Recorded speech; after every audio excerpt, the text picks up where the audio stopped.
Hi అండి అందరికి YouTube channel అందరికి కూడా happy new year, happy Christmas అండి. సో అమ్ముతున్నారంట, ఆయన అయితే తీసుకున్నారు. ఈ కాలంలో అయితే అసలు ముంజులు అన్నది దొరకవండి. సో నాకు ఇష్టమని మా వారు తీసుకొచ్చారు. సో ఇంకా సమ్మర్ అయితే స్టార్ట్ అవ్వలేదు, కానీ నేనైతే ముంజులు తెచ్చారు కదా యూట్యూబ్ చేయాలనిపించింది. సో దీనికోసం మేము చూడండి ఫ్రెండ్స్, ముంజికాయలు అయితే 2 ముంజికాయలు నేనైతే ఇలాగా కట్ చేసి పెట్టుకున్నాను. సో గ్లాసులు అయితే ఇలా చక్కగా వేసుకోవాలి.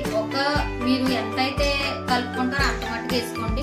అలాగే 2.5 స్పూన్లు, అంటే నేనైతే 1.5 స్పూన్ వేసాను. సో ఇలా వేసుకుని ఇలా వాటర్ వేసుకుని చక్కగా కలుపుకొని 15 నిమిషాలు మన ఫ్రిడ్జ్ లో పెట్టుకొని ఇలా తాగితే చూడండి ఫ్రెండ్స్, ముంజు ముక్కలతో చక్కగా ఈ గ్లూకోజీ వాటర్ గ్లూకోజీని ఒక డబ్బా తీసుకుని చక్కగా 1.5 స్పూన్ వేసుకొని 2 ముంజికాయలు మనం కట్ చేసుకొని ఎంతైతే అంత మన గ్లాస్ తగ్గుతుంది ఇలా కలుపుకొని ఇలా తాగడం వల్ల హెల్త్ కి చాలా మంచిదండి. నచ్చితే లైక్ చేయండి, సబ్స్క్రైబ్ చేయండి, ట్రై చేయండి.